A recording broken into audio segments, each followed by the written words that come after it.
जिस वेले असीं प्रभु दे वचन दे उत्पत्ति दे 9वां भाग 11 पन्ना पिछले पासे उत्थे पहुंच चुके हैं और नोहा दी जिहड़ी बेड़ी आ प्रभु ने बन्ने ला दित्ती है और प्रभु ने उसनूं उसदे नाल एक नेम बन्निया और उसदे विच प्रभु ने उसनूं बरकत दित्ती।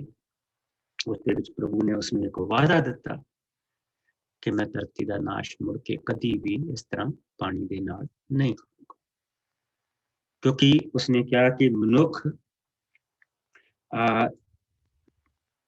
तां दियां सोचां बालकपन तो ही मनुख दियां जिहड़ियां सोचां ओह भैड़ियां हुंदियां और इस करके मैं इस तरह नाश नहीं करूंगा। पर यह नाश जरूरी सी, वाशिंग जरूरी सी, क्योंकि इंसान की जात बहुत नजदीक पहुंच चुकी सी अपना नाश आपे करने लई। जिस तरह असीं हुण बिल्कुल कंढे ते पहुंच चुके हैं अपना नाश आपे करन दे लई। ते अज रशिया ने यह दस दिता कि वो कदी भी किसी भी वेले उन्होंने को इस तरह का बंब उन्होंने तैयार किया कि किते भी किसी भी वेले उस सुनामी के नाल लाखों करोड़ों बंदियां नूं मार सकदा। और जिथे उस सुनामी का पानी जाएगा इन्ना जहरीला होएगा कि वो सैकड़ियां सालों तक जिहड़ी जमीन है वो वसण के योग नहीं होगी। उस वेले असीं की तैयार किया होएगा इंसान ने जो परमेश्वर ने ढक दिता और इस धरती नूं उसने योग बना दिता, इस धरती नूं उसने बची रहन दिता कि अज असीं जीउंदे, अज असीं जीउंदे। इहदे नाल असीं 9वां भाग उसकी 18 आयत तो लैके असीं 29 आयत तक पढ़ांगे और जिसनूं मिल जाए पढ़े। पन्ना है 12। मैं पढ़ दिंदा पास्टर जी। ਇਹ ਪੇਜ ਹੈ 12 ਮੋਰਲੇ ਪਾਸਿਓਂ। ਨੂਹ ਅਤੇ ਉਸਦੇ ਪੁੱਤਰ। ਨੂਹ ਦੇ 3 ਪੁੱਤਰ ਸ਼ੇਮ, ਹਾਮ ਅਤੇ ਯਾਫਤ ਕਿਸ਼ਤੀ ਵਿੱਚੋਂ ਬਾਹਰ ਆਏ। ਹਾਮ ਕਨਾਨ ਦਾ ਪਿਤਾ ਸੀ, ਸੋ ਇਹ ਨੂਹ ਦੇ 3 ਪੁੱਤਰ ਸਨ ਜਿਨ੍ਹਾਂ ਤੋਂ ਅੱਗੇ ਸਾਰੀ ਮਾਨਵ ਜਾਤੀ ਨੇ ਜਨਮ ਲਿਆ। ਨੂਹ ਪਹਿਲਾ ਮਨੁੱਖ ਸੀ ਜਿਸ ਨੇ ਜ਼ਮੀਨ ਨੂੰ ਵਾਇਆ ਅਤੇ ਅੰਗੂਰੀ ਬਾਗ ਲਾਇਆ। ਉਹ ਇੱਕ ਦਿਨ ਸ਼ਰਾਬ ਪੀ ਕੇ ਨੰਗਾ ਆਪਣੇ ਤੰਬੂ ਵਿੱਚ ਲੰਮਾ ਪਿਆ ਹੋਇਆ ਸੀ ਤਾਂ ਉਸਦੇ ਪੁੱਤਰ ਹਾਮ ਨੇ, ਜੋ ਕਨਾਨ ਦਾ ਪਿਤਾ ਸੀ, ਆਪਣੇ ਪਿਓ ਨੂੰ ਇਸ ਹਾਲਤ ਵਿੱਚ ਦੇਖਿਆ ਅਤੇ ਜਾ ਕੇ ਆਪਣੇ ਦੂਜੇ ਭਰਾਵਾਂ ਨੂੰ ਦੱਸਿਆ। ਤਦ ਸ਼ੇਮ ਅਤੇ ਯਾਫਤ ਨੇ ਆਪਣੇ ਮੋਢਿਆਂ ਤੇ ਚਾਦਰ ਲੈ ਕੇ ਅਤੇ ਪਿਛਲੇ ਪੈਰੀ ਚੱਲ ਕੇ ਆਪਣੇ ਪਿਓ ਉੱਤੇ ਉਹ ਪਾ ਦਿੱਤੀ। ਉਹਨਾਂ ਨੇ ਆਪਣੇ ਪਿਓ ਦਾ ਨੰਗੇਜ ਨਾ ਦੇਖਿਆ। ਫਿਰ ਜਦੋਂ ਨੂਹ ਜਾਗਿਆ ਤਾਂ ਉਸਨੂੰ ਪਤਾ ਲੱਗਾ ਕਿ ਉਸਦੇ ਛੋਟੇ ਪੁੱਤਰ ਨੇ ਕੀ ਕੀਤਾ, ਤਾਂ ਉਸਨੇ ਕਿਹਾ, ਕਨਾਨ ਤੇ ਇਹ ਸਰਾਪ ਹੋਵੇਗਾ, ਉਹ ਆਪਣੇ ਭਰਾਵਾਂ ਦਾ ਗੁਲਾਮ ਬਣ ਕੇ ਰਹੇਗਾ। ਉਸਨੇ ਅੱਗੇ ਕਿਹਾ, ਪ੍ਰਭੂ ਮੇਰਾ ਪਰਮੇਸ਼ਵਰ ਸ਼ੇਮ ਨੂੰ ਅਸੀਸਤ ਕਰੇ ਅਤੇ ਕਨਾਨ ਉਸ ਦੀ ਗੁਲਾਮੀ ਕਰੇ। ਪਰਮੇਸ਼ਵਰ ਯਾਫਤ ਨੂੰ ਵਧਾਵੇ, ਉਹ ਸ਼ੇਮ ਦੇ ਨਾਲ ਮਿਲ ਕੇ ਰਹੇ ਅਤੇ ਕਨਾਨ ਉਸ ਦੀ ਗੁਲਾਮੀ ਕਰੇ। ਹੜ੍ਹ ਦੇ ਪਿੱਛੋਂ ਨੂਹ 350 ਸਾਲ ਹੋਰ ਜਿਉਂਦਾ ਰਿਹਾ, ਸੋ ਉਸਦੇ ਮਰਨ ਸਮੇਂ ਕੁੱਲ ਉਮਰ 950 ਸਾਲ ਸੀ। प्रभु के वचन दे विच असीं जिस वेले आउने आ तां असीं एक ऐसे इंसान नूं देखदे हां जो डिप्रैस्ड। एक समा सी जिस वेले उसका बाप, उसका दादा, उसके चाचे, उसके भैन भरा जो सी सारे उत्थे सी। उसके नीसेस, उसके नेफ्यूज, उसके भतीजे भतीजियां, भाणजे भाणजियां, सारा कुछ उत्थे सी। रस्ते बड़े सी पर परिवार आले दुआले सी। इत्थे एक इंसान दा दिल दिखाया कि इंसान दा जिहड़ा दिल आ जिसले वो टुटदा ते की करदा। सो उसने सब तो पहला इत्थे शराब का जिक्र होता। उन्होंने प्रभु की आत्मा का सहारा नहीं लिया और ये जिहड़ा ज्ञान सी, ये ज्ञान उन्होंने जिहड़े उस समय दे लोग, हड़ तो पहला दे लोग सीगे, ਇਹ ਉਹਨਾਂ ਤੋਂ ਪ੍ਰਾਪਤ ਹੋਇਆ ਸੀ। ਪਰ ਉਸ ਵੇਲੇ ਉਸਨੇ ਇਹ ਰਸਤਾ ਨਹੀਂ ਚੁਣਿਆ, ਹੁਣ ਉਸਨੇ ਇਹ ਰਸਤਾ ਚੁਣਿਆ। ਔਰ ਜਿਸ ਵੇਲੇ ਉੱਠਿਆ ਤਾਂ ਆਪਣੇ ਪਰਿਵਾਰ ਨੂੰ ਹੀ ਸਰਾਪ ਦੇ ਰਿਹਾ, ਆਪਣੇ ਬੱਚਿਆਂ ਨੂੰ ਸਰਾਪ ਦੇ ਰਿਹਾ, ਆਪਣੇ ਧੀਆਂ ਪੁੱਤਾਂ ਨੂੰ ਸਰਾਪ ਦੇ ਰਿਹਾ।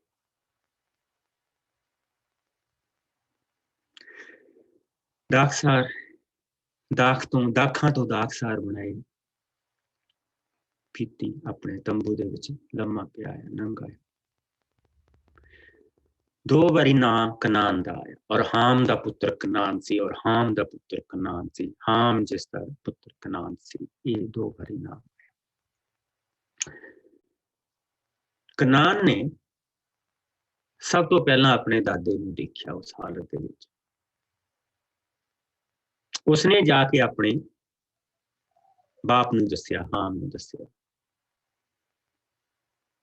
ਔਰ ਹਾਮ ਨੇ ਜਿਸਲੇ ਉਸਨੂੰ ਦੇਖਿਆ ਤੇ ਉਸਨੇ ਜਾ ਕੇ ਆਪਣੇ ਭਰਾਵਾਂ ਨੂੰ ਦੱਸਿਆ ਕਿ ਇੱਥੇ ਕੀ ਹੋ ਰਿਹਾ।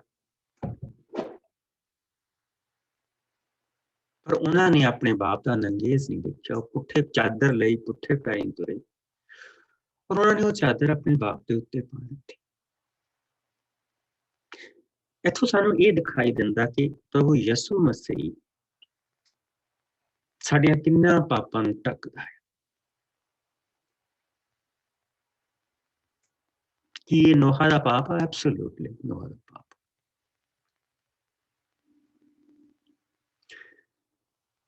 ਲੇਕਿਨ ਉਹ ਪੁੱਠੇ ਪੈਰੀਂ ਜਾ ਕੇ ਜਿਹੜਾ ਸ਼ੈਮ ਨੇ ਔਰ ਜਾਫਤ ਨੇ ਉਸਨੂੰ ਢੱਕਿਆ, ਔਰ ਜਿਸਲੇ ਉਸ ਤੋਂ ਉੱਠਿਆ ਤਾਂ ਉਸਨੂੰ ਪਤਾ ਲੱਗਾ ਕਿ ਮੇਰੇ ਪੋਤੇ ਕਨਾਨ ਨੇ ਔਰ ਹਾਮ ਨੇ ਕੀ ਕੀਤਾ। ਇਸ ਕਰਕੇ ਜਿਹੜਾ ਸਰਾਫ ਦਾ ਵੱਡਾ ਹਿੱਸਾ ਆ ਉਹ ਕਨਾਨ ਨੂੰ ਮਿਲਿਆ, ਔਰ ਉਸਨੇ ਇਹ ਬਰਕਤ ਦਾ ਐਕਚੁਅਲੀ ਸਮਾਂ ਸੀ, ਕਿਉਂਕਿ ਹੁਣ ਉਸਦੇ ਮਰਨ ਦੀ ਉਮਰ ਆ ਚੁੱਕੀ ਸੀ। ਉਸਨੇ ਆਪਣੀ ਬਰਕਤ ਪਾਸ ਔਨ ਕਰਨੀ ਸੀ, ਔਰ ਉਹ ਬਰਕਤ ਉਸਦੇ ਪੁੱਤਰ ਸ਼ੈਮ ਨੂੰ ਮਿਲਣੀ ਸੀ। ਜਿਹੜੇ ਪ੍ਰਭੂ ਦੀ ਬਲੱਡ ਲਾਈਨ ਦੀ ਅਸੀਂ ਬਾਰ-ਬਾਰ ਗੱਲ ਕਰਦੇ ਹਾਂ, ਪ੍ਰਭੂ ਦੀ ਬਲੱਡ ਲਾਈਨ ਦੀ ਜਿਹੜੀ ਬਰਕਤ ਹੈ ਇੱਥੇ ਸ਼ਾਮਿਲ ਸੀ। ਲੇਕਿਨ ਇੱਕ ਐਸਾ ਉਸਨੇ ਸਮਾਂ ਪੈਦਾ ਕਰ ਲਿਆ ਕਿ ਉਹ ਸਰਾਪ ਵੀ ਦੇ ਰਿਹਾ ਤੇ ਬਰਕਤ ਵੀ ਦੇ। ਕਨਾਨ ਤੇ ਸਰਾਪ ਹੋਵੇਗਾ ਕਿ ਆਪਣੇ ਭਰਾਵਾਂ ਦਾ ਗੁਲਾਮ ਬਣ ਕੇ ਰਹੇਗਾ। ਸੋ ਹਾਮ ਦੇ ਖਾਨਦਾਨ ਦੇ ਵਿੱਚ ਹੀ ਉਸਨੇ ਉਸਨੂੰ ਪਹਿਲਾ ਸਰਾਪ ਦਿੱਤਾ। ਉਸਨੇ ਅੱਗੇ ਕਿਹਾ, ਪ੍ਰਭੂ ਮੇਰਾ ਪਰਮੇਸ਼ਰ ਸੇਮ ਨੂੰ ਅਸੀਸਤ ਕਰੇ ਅਤੇ ਕਨਾਨ ਉਸਦੀ ਗੁਲਾਮੀ ਕਰੇ। ਸੋ ਜਿਸ ਲਈ ਉਹ ਅਸੀਸ ਦੀ ਗੱਲ ਕਰਦਾ ਪਿਆ ਤਾਂ ਉਹ ਪ੍ਰਭੂ ਪਰਮੇਸ਼ਰ ਦੀ ਗੱਲ ਨਾਲ ਕਰਦਾ, ਕਿਉਂਕਿ ਇਹ ਜਿਹੜੀ ਅਸੀਂ ਜਿਸ ਕਦਮਾਂ ਤੇ ਅਸੀਂ ਤੁਰ ਪਏ ਹਾਂ, ਜਿਹਨਾਂ ਕਦਮਾਂ ਤੇ ਅਸੀਂ ਚੱਲ ਰਹੇ ਹਾਂ, ਇਹ ਇਨਸਾਨ ਦੀ ਕਹਾਣੀ ਨਹੀਂ, ਇਹ ਪਰਮੇਸ਼ਵਰ ਦੀ ਸੱਚਾਈ ਆ ਕਿ ਉਹ ਇਨਸਾਨ ਦੇ ਨਾਲ ਕਿਸ ਤਰ੍ਹਾਂ ਵਰਤਦਾ ਪਿਆ। ਇਸ ਕਰਕੇ ਪਰਮੇਸ਼ਵਰ ਦਾ ਨਾਮ ਬਾਰ-ਬਾਰ ਆ ਰਿਹਾ, ਔਰ ਇਸ ਕਰਕੇ ਕਿਸੇ ਵੀ ਮਾਨਵ ਨੂੰ ਇੰਨਾ ਉੱਚਾ ਨਹੀਂ ਚੁੱਕਿਆ ਗਿਆ ਕਿ ਉਹ ਪ੍ਰਭੂ ਪਰਮੇਸ਼ਵਰ ਬਣ ਕੇ ਬਹਿ ਜਾਏ। ਬਾਈਬਲ ਨੇ ਕਿਸੇ ਦਾ ਪਾਪ ਨਹੀਂ ਢੱਕਿਆ, ਕਿਸੇ ਨੂੰ ਉਸਨੇ ਪਰਮੇਸ਼ਵਰ ਤੋਂ ਉੱਚਾ ਨਹੀਂ ਬਣਾਇਆ। ਔਰ ਜਿਹੜੀਆਂ ਕਿਤਾਬਾਂ ਦੇ ਵਿੱਚ ਕਿਸੇ ਵੀ ਇਨਸਾਨ ਨੂੰ ਪਰਮੇਸ਼ਵਰ ਤੋਂ ਉੱਚਾ ਕੀਤਾ ਗਿਆ, ਉਹ ਕਿਤਾਬਾਂ ਸਾਡੇ ਬਚਨ ਦੇ ਵਿੱਚ ਸ਼ਾਮਿਲ ਨਹੀਂ ਕੀਤੀਆਂ। It was not from God. ਪ੍ਰਭੂ ਦੇ ਆਤਮਾ ਵੱਲੋਂ ਉਹ ਨਹੀਂ ਸੀ। ਅੱਜ ਇੱਕ ਕਿਤਾਬ ਦਾ ਮੈਂ ਨਾਂ ਲਊਂਗਾ ਗਾਂ ਜਾ ਕੇ, ਉਹ ਯਹੂਦੀ ਲੋਕ ਉਸਨੂੰ ਪੜ੍ਹਦੇ, ਔਰ ਜਿਹੜੀ ਸਭ ਤੋਂ ਪਹਿਲਾਂ ਜਿਹੜੀ ਪੁਰਾਣੇ ਨਿਯਮ ਦਾ ਉਲੱਥਾ ਗ੍ਰੀਕ ਦੇ ਵਿੱਚ ਕੀਤਾ ਗਿਆ ਸੀ ਰੋਮਨਸ ਲੋਕਾਂ ਦੇ ਲਈ, ਜਿਹੜੇ ਰੋਮਨਸ ਪ੍ਰਭੂ ਦੇ ਕੋਲ ਆ ਗਏ ਸੀਗੇ, ਉਹਨੂੰ ਸੈਪਟੂਜੈਂਟ ਕਹਿੰਦੇ, ਉਸ ਦੇ ਵਿੱਚ ਉਸ ਕਿਤਾਬ ਦਾ ਨਾਮ ਹੈ, ਉਹ ਕਿਤਾਬ ਹੈਗੀ ਹੈ। ਲੇਕਿਨ ਸਾਡੀ ਕੈਨਨ ਦੇ ਵਿੱਚ ਸਾਡੀ ਜੋ ਬਾਈਬਲ ਸਾਡੇ ਕੋਲ, ਇਸ ਦੇ ਵਿੱਚ ਉਹ ਸੈਪਟ ਨਹੀਂ ਕੀਤੀ ਗਈ, ਕਿਉਂਕਿ ਉਸ ਦੇ ਵਿੱਚ ਪਰਮੇਸ਼ਵਰ ਦੀ ਆਵਾਜ਼ ਹੈ। ਸਾਡੀ ਹਰ ਪੁਸਤਕ ਦੇ ਵਿੱਚ ਪਰਮੇਸ਼ਵਰ ਦੀ ਆਵਾਜ਼, ਉਸ ਨੂੰ ਸੈਪਟ ਕੀਤਾ ਗਿਆ। ਸੋ ਤਦ ਸ਼ੇਮ ਤੇ ਯਾਫਤ ਨੇ ਆਪਣੇ ਮੋਢਿਆਂ ਤੇ ਚਾਦਰ ਲੈ ਕੇ ਪਿਛਲੀ ਪੈਰੀਂ ਚੱਲ ਕੇ ਪਿਓ ਦੇ ਉੱਤੇ ਪਾ ਦਿੱਤੀ, ਪਿਓ ਉੱਪਰ ਉਹਨਾਂ ਨੇ ਪਿਓ ਦਾ ਨਹੀਂ ਦੇਖਿਆ। ਸੋ ਹੁਣ ਅੱਗੇ ਉਸਨੇ ਕਿਹਾ, ਪ੍ਰਭੂ ਮੇਰਾ ਪਰਮੇਸ਼ਵਰ ਸੇਮ ਨੂੰ ਅਸੀਸ ਕਰੇ ਅਤੇ ਕਨਾਨ ਉਸ ਦੀ ਗੁਲਾਮੀ ਕਰੇ। ਪਰਮੇਸ਼ਵਰ ਯਾਫਤ ਨੂੰ ਵਧਾਵੇ, ਉਸ ਸੇਮ ਦੇ ਨਾਲ ਮਿਲ ਕੇ ਰਹੇ ਅਤੇ ਕਨਾਨ ਉਸ ਦੀ ਗੁਲਾਮੀ ਕਰੇ। ਹੜ ਦੇ ਪਿੱਛੋਂ ਨੂੰ 350 ਸਾਲਾਂ ਤੱਕ ਜਿਉਂਦਾ ਰਿਹਾ, ਸੋ ਉਸ ਦੀ ਮਰਨ ਸਮੇਂ ਕੁੱਲ ਉਮਰ 950 ਸਾਲਾਂ ਦੀ ਸੀ। ਇਹ ਜਿਹੜੇ ਕਿੱਥੇ ਆਪਾਂ ਸਾਲ ਲਿਖਣੇ ਮੈਂ ਤੁਹਾਨੂੰ ਕੱਲ ਨੂੰ ਦਊਂਗਾ, ਪਰ ਅੱਜ ਜਿਹੜੀ ਮੇਨ ਚੀਜ਼ ਜਿਹੜੀ ਦੇਖਣ ਵਾਲੀ ਹੈ ਉਹ ਹੈ ਜਿਹੜੇ ਅਸੀਂ ਚਾਰਟਸ ਔਰ ਜਿਹੜੇ ਮੈਥਸ ਅਸੀਂ ਦੇਖਦੇ ਪਏ ਹਾਂ, ਔਰ ਉੱਥੋਂ ਸਾਨੂੰ ਪਤਾ ਲੱਗੇਗਾ ਕਿ ਕਿਸ ਤਰ੍ਹਾਂ ਸਾਡੇ ਪ੍ਰਭੂ ਨੇ ਉਹਦੇ ਉਹ ਵਚਨ ਸੱਚੇ ਆ ਜਿਸ ਵੇਲੇ ਉਸਨੇ ਇਹ ਚੀਜ਼ਾਂ ਕਹੀਆਂ। ਇਹ ਸਿਰਫ ਪ੍ਰਭੂ ਨੇ ਕਹੀਆਂ ਨਹੀਂ, ਇਹ ਸੁਣੀਆਂ ਵੀ। ਸੋ ਹਾਮ ਤੋਂ ਜਿਹੜੇ ਮੋਸਟਲੀ ਜਿਹੜੇ ਲੋਕ ਪੈਦਾ ਹੋਏ ਸੀਗੇ, ਉਹ ਉਸਦੇ ਪੁੱਤਰ ਜਿਹੜੇ ਸੀਗੇ ਕੁਸ਼, ਮਿਜ਼ਰਾਮ, ਫੁੱਟ, ਤੇ ਉਸ ਤੋਂ ਬਾਅਦ ਅਸੀਂ ਉਹਨਾਂ ਨੂੰ ਟਾਵਰ ਆਫ ਬੇਬਲ ਦੇ ਲਾਗੇ ਆਉਂਦਾ ਦੇਖਦੇ ਹਾਂ। ਲੇਕਿਨ ਜਿਸ ਵੇਲੇ ਅਸੀਂ ਅੱਗੇ ਜਾ ਕੇ ਦੇਖਦੇ ਹਾਂ ਕਿ ਜਿਹੜੇ ਹਾਮ ਤੋਂ ਜਿਹੜੇ ਖਾਨਦਾਨ ਪੈਦਾ ਹੋਏ ਆ, ਜਿਨ੍ਹਾਂ ਨੂੰ ਹੈਮੈਟਿਕ ਟ੍ਰਾਈਬਸ ਕਹੀਆਂ ਜਾਂਦੀਆਂ, ਇਹ ਮੋਸਟਲੀ ਅਫਰੀਕਾ ਔਰ ਲਿਬੀਆ ਦਾ ਇਲਾਕਾ, ਅਰੇਬੀਆ ਦੇ ਵਿੱਚ ਲਿਬੀਆ ਦਾ ਇਲਾਕਾ ਆ, ਜਿਹੜੇ ਲੋਕ ਇੱਥੇ ਹਾਮ ਦੇ ਕਬੀਲਿਆਂ ਦੇ ਵਿੱਚੋਂ ਨਿਕਲੇ। ਔਰ ਜਿਸ ਵੇਲੇ ਅਸੀਂ ਸ਼ੈਮ ਦਾ ਖਾਨਦਾਨ ਦੇਖਦੇ ਹਾਂ, ਉਸ ਦੇ ਵਿੱਚ ਉਸਦੇ 1 2 3 4 5 ਪੁੱਤਰ ਦੱਸੇ ਗਏ ਆ, ਔਰ ਅਸੀਂ ਉਸ ਤੋਂ ਗਾਂ ਦੇਖਦੇ ਪਏ ਹਾਂ ਕਿ ਉਸ ਦੇ ਵਿੱਚੋਂ ਸੀਰੀਅਨ ਮੋਸਟਲੀ ਜਿਹੜੇ ਲੋਕ ਈਰਾਨ ਤੋਂ ਲੈ ਕੇ ਬੇਸਿਕਲੀ ਇੱਧਰਲੇ ਪਾਸੇ ਇੰਡੀਆ ਦੇ ਵਿੱਚ ਵੀ ਇਹ ਲੋਕ ਜਿਹੜੇ ਆ ਉਹ ਸਾਰੇ ਲੋਕ ਇਸੇ ਸੈਮਿਟਿਕ ਖਾਨਦਾਨਾਂ ਦੇ ਵਿੱਚੋਂ ਆਏ। ਲੇਕਿਨ ਜਿਸ ਲਈ ਅਸੀਂ ਜਾਫਤ ਦਾ ਖਾਨਦਾਨ ਦੇਖਦੇ ਹਾਂ ਤੇ ਇਸ ਦੇ ਜਿਹੜੇ 1 2 3 4 5 6 7 ਇਸ ਦੇ ਪੁੱਤਰ ਆ, ਸਾਰੇ ਦੇ ਸਾਰੇ ਟਾਵਰ ਦੇ ਬਾਬਲ ਦੇ ਵਿੱਚ ਇਕੱਠੇ ਹੋ ਗਏ ਸੀ। ਲੇਕਿਨ ਇਹਨਾਂ ਦੇ ਵਿੱਚ ਮੋਸਟਲੀ ਏਸ਼ੀਆ ਮਾਈਨਰ, ਜਿਸ ਏਸ਼ੀਆ ਮਾਈਨਰ ਦੇ ਵਿੱਚ ਜਿਹੜੇ ਇਲਾਕੇ ਆਉਂਦੇ ਆ, ਉਹ ਰੋਮ ਦੇ ਇਲਾਕੇ ਆਉਂਦੇ ਆ, ਸਿਸਲੀ ਦੇ ਇਲਾਕੇ ਆਉਂਦੇ ਆ, ਦੂਸਰਾ ਜਿਹੜੇ ਸਿਕੰਦਰ ਜਿਹਨਾਂ ਇਲਾਕਿਆਂ ਦੇ ਵਿੱਚੋਂ ਸੀ, ਜਿਹਨਾਂ ਇਲਾਕਿਆਂ ਦੇ ਵਿੱਚੋਂ ਸੀਜ਼ਰ ਸੀ ਉਹ ਸੀ, ਔਰ ਮੋਸਟਲੀ ਜਿਹੜੇ ਯੂਰੋਪੀਅਨ ਕੰਟਰੀ ਜਿਹੜੇ ਅੱਜ ਦੇ ਸਾਡੇ ਆ, ਜਰਮੈਨਿਕ ਕੰਟਰੀ ਆ, ਦੂਸਰੇ ਅਸੀਂ ਕਹਿ ਸਕਦੇ ਹਾਂ ਰਸ਼ੀਆ ਦੇ ਇਲਾਕਿਆਂ ਤੱਕ, ਉਧਰਲੇ ਪਾਸੇ ਜਾ ਕੇ ਅਸੀਂ ਜਿਸਲੇ ਦੂਸਰੇ ਪਾਸੇ ਚਲ ਜਾਂਦੇ ਬਰਤਾਨੀਆ ਦੇ ਜਿਹੜੇ ਇਲਾਕਿਆਂ ਤੱਕ ਦੇ ਜਿਹੜੇ ਲੋਕ ਆ ਉਹ ਆਉਂਦੇ। ਸੋ ਬੇਸਿਕਲੀ ਕਹਿਣ ਦਾ ਕੀ ਮਤਲਬ ਹੈਗਾ ਕਿ ਇਹਨਾਂ ਦੇ ਵਿੱਚੋਂ ਮੋਸਟਲੀ ਜਿਹੜੇ ਆਏ ਹੈਗੇ ਆ ਉਹ ਅਸੀਂ ਕਹਿ ਸਕਦੇ ਹਾਂ ਕਿ ਗੋਰੇ ਲੋਕ ਆਏ ਆ, ਤੇ ਚਾਈਨੀਜ਼, ਜੈਪਨੀਜ਼ ਸਾਰੇ ਇਹਨਾਂ ਦੇ ਵਿੱਚੋਂ ਆਏ ਆ। ਇਹਨਾਂ ਦੇ ਵਿੱਚੋਂ ਜਿੰਨੇ ਭੂਰੇ ਲੋਕ ਆ ਉਹ ਇੱਥੋਂ ਗੱਭਿਓਂ ਆਏ ਆ, ਤੇ ਜਿੰਨੇ ਵੀ ਕਾਲੇ ਲੋਕ ਆ ਉਹ ਇੱਧਰਲੇ ਪਾਸਿਓਂ ਆਏ। ਸੋ ਸਿੰਪਲੀ ਅਗਰ ਅਸੀਂ ਇਹਨਾਂ ਨੂੰ ਦੇਖੀਏ ਤੇ ਇਹ ਸਾਰੀਆਂ ਚੀਜ਼ਾਂ ਨੂੰ ਅਸੀਂ ਇਸ ਤਰੀਕੇ ਦੇ ਨਾਲ ਦੇਖ ਸਕਦੇ ਹਾਂ। ਔਰ ਅੱਜ ਵੀ ਅਸੀਂ ਦੇਖਦੇ ਪਏ ਹਾਂ ਕਿ ਮੋਸਟਲੀ ਅਫਰੀਕਾ ਔਰ ਇਹਨਾਂ ਇਲਾਕਿਆਂ ਦੇ ਲੋਕਾਂ ਦੇ ਵਿੱਚ ਕਿੰਨੀ ਗਰੀਬੀ ਆ, ਕਿੱਦਾਂ ਭਰਾ ਨੂੰ ਖਾ ਰਿਹਾ, ਜਿਹੜਾ ਉੱਥੇ ਦਾ ਬਣ ਜਾਂਦਾ ਪ੍ਰਧਾਨ ਉਹੀ ਉਹਨਾਂ ਨੂੰ ਲੁੱਟ ਕੇ ਖਾ ਲੈਂਦਾ। ਲੇਕਿਨ ਅਸੀਂ ਇੱਥੇ ਦੇਖਦੇ ਪਏ ਕਿ ਮੋਸਟਲੀ ਇਹਨਾਂ ਦੇ ਵਿੱਚ ਅੱਜ ਦੇ ਅਸੀਂ ਕਹਿ ਸਕਦੇ ਹਾਂ ਕਿ ਇਸਲਾਮਿਕ ਕੰਟਰੀ ਆ, ਪਰ ਇਹਨਾਂ ਦੇ ਵਿੱਚ ਮੋਸਟਲੀ ਅਸੀਂ ਇਹ ਦੇਖਦੇ ਕਿ ਜਿਹੜੇ ਇਜ਼ਰਾਈਲੀ ਔਰ ਯਹੂਦੀ ਵੀ ਇਹਨਾਂ ਦੇ ਵਿੱਚ ਆਉਂਦੇ ਆ।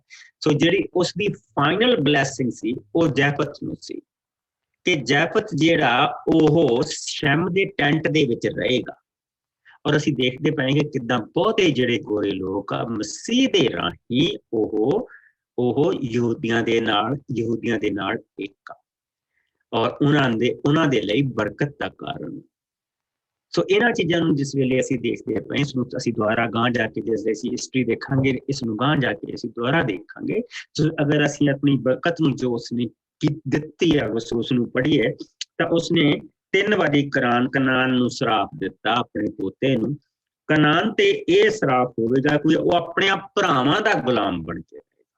ਸੋ ਸਿੰਪਲੀ ਉਹ ਅਸੀਂ ਅੱਜ ਵੀ ਅਫਰੀਕਾ ਦੇ ਵਿੱਚ ਦੇਖਦੇ ਪਏ ਕਿ ਕਿੱਦਾਂ ਭਰਾ ਨੂੰ ਖਾ, ਕਿੱਦਾਂ ਭਰਾ ਨੂੰ ਵੱਢਣ ਨੂੰ ਫਿਰਦਾ ਪਿਆ, ਉੱਥੇ ਸਭ ਕੁਛ ਚੱਲਦਾ ਪਿਆ।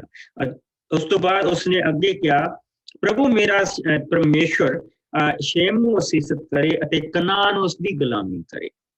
ਠੀਕ 800 ਸਾਲਾਂ ਬਾਅਦ ਕੈਨਾਨਾਈਟਸ ਨੇ ਬਹੁਤ ਹਮਲੇ ਕੀਤੇ, ਲੇਕਿਨ 800 ਸਾਲਾਂ ਤੋਂ ਬਾਅਦ ਇਸ ਤੋਂ ਬਾਅਦ ਜਿਹੜੇ ਕਨਾਨੀ ਲੋਕ ਸੀਗੇ ਉਹ ਬੇਸਿਕਲੀ ਉੱਥੋਂ ਖਤਮ ਹੋ ਚੁੱਕੇ ਸੀ।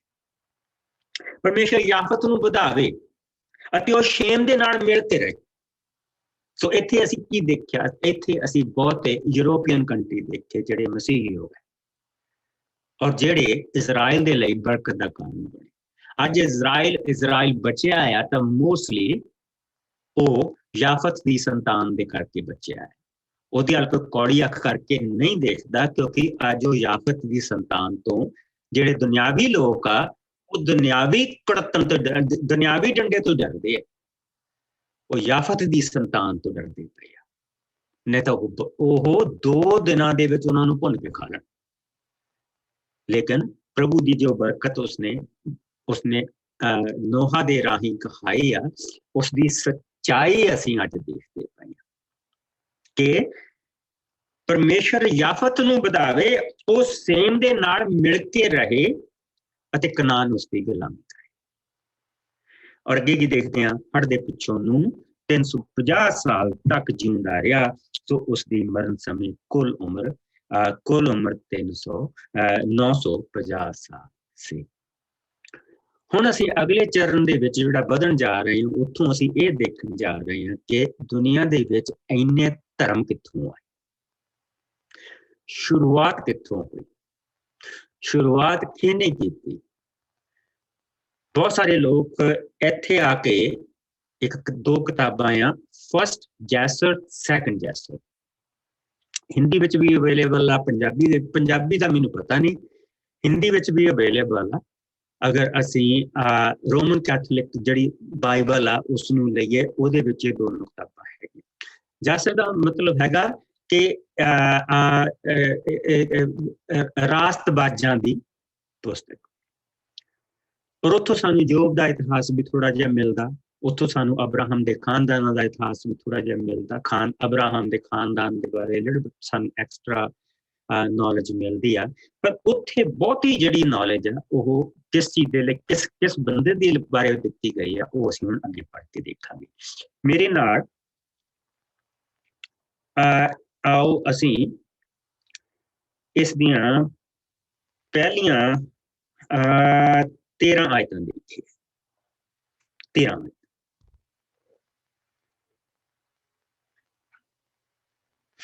ਐਕਚੁਅਲੀ 12, ਪਹਿਲੀਆਂ 12 ਮੈਂ ਪੜ੍ਹ ਦਿੰਦੀ ਪਾਸਟਰ ਜੀ। ਨੂਹ ਦੇ 3 ਪੁੱਤਰਾਂ ਸ਼ੇਮ, ਹਾਮ ਅਤੇ ਯਾਫਤ ਦੇ ਵੰਸ਼ ਦਾ ਲੇਖਾ ਇਸ ਤਰ੍ਹਾਂ ਹੈ, ਜੋ ਹੜ ਦੇ ਪਿੱਛੋਂ ਪੈਦਾ ਹੋਇਆ। ਯਾਫਤ ਦੇ ਪੁੱਤਰਾਂ ਦੇ ਇਹ ਨਾਂ ਸਨ, ਗੋਮਰ, ਮਾਗੋਗ, ਮਾਦਈ, ਯਵਾਨ, ਤੁਬਲ, ਮਸਕ ਅਤੇ ਤਿਰਾਸ। ਗੋਮਰ ਦੇ ਅੱਗੇ ਪੁੱਤਰਾਂ ਦੇ ਨਾਂ ਇਹ ਸਨ, ਅਸ਼ਕਨਜ਼, ਰੀਫਤ ਅਤੇ ਤੋਗਰਮਾ। ਯਵਾਨ ਦੇ ਪੁੱਤਰਾਂ ਦੇ ਨਾਂ ਇਹ ਸਨ, ਅਲੀਸਾ, ਤਰਸ਼ੀਸ਼, ਕਿਤੀਮ ਅਤੇ ਦੋਦਾਨੀਮ। ਇਹਨਾਂ ਸਭ ਦੇ ਵੰਸ਼ ਨੇ ਹੀ ਸਮੁੰਦਰੀ ਕੰਢੇ ਨਾਲ ਲੱਗਦੇ ਟਾਪੂਆਂ ਨੂੰ ਵਸਾਇਆ, ਪਰ ਇਹ ਸਭ ਯਾਫਤ ਦਾ ਵੰਸ਼ ਸੀ। ਹਰ ਕਿਸੇ ਦੀ ਆਪਣੀ ਆਪਣੀ ਕੁਲ ਅਤੇ ਬੋਲੀ ਸੀ। ਹਾਮ ਦੇ ਪੁੱਤਰਾਂ ਦੇ ਇਹ ਨਾਂ ਸਨ, ਕੂਸ਼, ਮਿਸਰਯਮ, ਪੂਟ ਅਤੇ ਕਨਾਨ। ਕੂਸ਼ ਦੇ ਪੁੱਤਰਾਂ ਦੇ ਇਹ ਨਾਂ ਸਨ, ਸਬਾ, ਹਵੀਲਾ, ਸਪਤਾਹ, ਰਮਾ ਅਤੇ ਸਪਤਕਾ। ਰਮਾ ਦੇ ਪੁੱਤਰਾਂ ਦੇ ਨਾਂ ਸਬਾ ਤੇ ਦਦਾਨ ਸਨ। ਕੂਸ਼ ਦੇ ਇੱਕ ਪੁੱਤਰ ਦਾ ਨਾਂ ਨਿਮਰੋਦ ਸੀ, ਜੋ ਸਭ ਤੋਂ ਪਹਿਲਾਂ ਸੰਸਾਰ ਭਰ ਵਿੱਚ ਇੱਕ ਸੂਰਮੇ ਦੇ ਰੂਪ ਵਿੱਚ ਪ੍ਰਸਿੱਧ ਹੋਇਆ। ਉਹ ਪ੍ਰਭੂ ਦੀ ਕਿਰਪਾ ਨਾਲ ਇੱਕ ਵੱਡਾ ਸ਼ਿਕਾਰੀ ਸੀ।